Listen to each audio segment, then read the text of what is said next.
Hi everyone, welcome back to my another mini vlog. তো আজকে ছিল হচ্ছে আমার জিম ডে। মানে তোমরা যদি আমার আগের ভ্লগ দেখে থাকো তাহলে বুঝবে যে আমি জিম জয়েন করব বলেছিলাম। তো এখানে আমি ঘুম থেকে উঠে গেছি, উঠে আগে ব্রেকফাস্টটা আজকে করছি হচ্ছে ইডলি। আমি ইডলি খেতে ভীষণ ভালোবাসি, মামনি কিনে রেখেছিল। তো সেটা তাড়াতাড়ি করে খেয়ে তারপরে নিচে চলে যাই, কারণ পার্সেল আনতে একটা পার্সেল এসেছিলো। এই শাড়ির যদি এখনও পর্যন্ত রিলসটা না দেখে থাকো, আমি লিংক দিয়ে দেবো ক্যাপশনে, দেখে নিতে পারো। क्या करते हो बर्ड? তুমি বার্ড বলো তো কেউ বুঝতে পারে না। পাখি, মোটি পাখি। তুই মোটি মাছিগুলোকে দেখাও। দাঁড়া, আগে পুরো জল টল ভরে নি, তারপর দেখাবে। এখন তো নোংরা আছে, এগুলো ক্লিন করি। ক্লিন করি আগে, এই মোটিটা খালি সামনে চলে আসছে।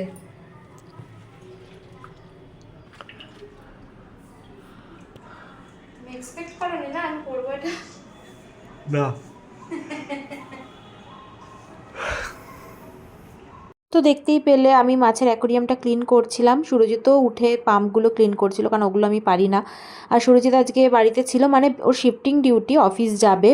তো তারপর তো শুরু হয়ে গেছে মুষলধারে বৃষ্টি। তারপর আমি স্নান ধান কমপ্লিট করে এখানে স্কিন কেয়ারটা করে নিচ্ছি।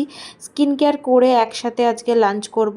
যেদিন ওর একটু শিফটিং ডিউটি থাকে না, আমার খুব ভালো লাগে, কারণ একসাথে আমরা লাঞ্চটা করতে পারি। তো নিচে চলে এসেছি লাঞ্চ করার জন্য। আজকে লাঞ্চে অনেক কিছু ছিল, চলো তোমাদের সাথে শেয়ার করি যে আজকে লাঞ্চে কী কী ছিল। যদিও আমি সব কিছু খাইনি, তো চলো দেখা যাক। এখানে যেমন ভাত, থোর ভাজা, আমার থোর ভাজা খেতে খুব ভালো লাগে, কার কার ভালো লাগে অবশ্যই কমেন্ট করে জানিও। আলু সিদ্ধ মাখা, চিংড়ি মাছের কালিয়া, এই আলু ঢ্যাঁড়সের তরকারি ছিল, আমি খাইনি। ডাল ছিল, খাইনি। এখানে টমেটো আর পেঁয়াজ দিয়ে একটা ভর্তা টাইপের করে, ওটা খুব ভালো লাগে আমার। ইলিশ মাছ তো খাইনি, আর ইলিশ মাছের যে তেলটা থাকে সেটা দিয়ে ভাত খেয়েছি। তারপর তো আসে আরেকটা পার্সেল, যেটা আমার কাছে ভুলভাল জিনিস আসে।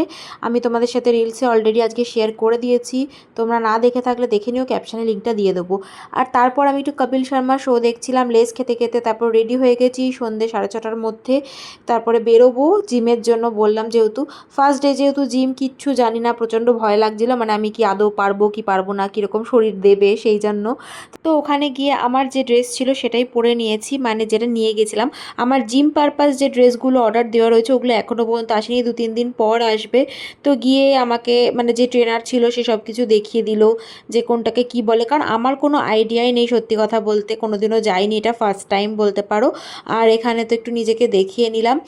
আমি শুধু জিম না, মানে free hand, cardio, yoga, Zumba সব কিছু কিন্তু এখানে ইনক্লুড হয়ে, মানে সব কিছু নিয়ে আর কি ভর্তিটা হয়েছি।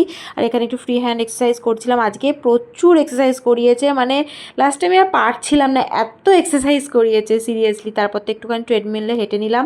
আর আমার এই শ্যুটা তো নর্মাল শ্যু, মানে বাইরে পরার শ্যু, এটা তো অ্যাকচুয়ালি জিম পারপাস নয়।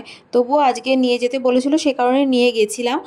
মানে আমার ওই জন্য না খুব অসুবিধা হচ্ছিল, খালি স্লিপ করে যাচ্ছিলাম। তবে 2-3 দিন একটু প্রবলেম হবে, তবে কালকে এই জুতোটা আমি একদমই নিয়ে যাবো না, অন্য আমার শ্যু রয়েছে সেটা নিয়ে যাব। এখানে তো সব কিছু কমপ্লিট আমার হয়েছে হচ্ছে প্রায় 8:45 নাগাদ। তো আজকে আর একটুকু দম নেই। বাড়ি এসে ডিনার কমপ্লিট করে একদম চলে এসেছি ঘুমাতে। আজকের জন্য ব্লগটা এইটুকুই, দেখা হচ্ছে নেক্সট দিনে, টাটা।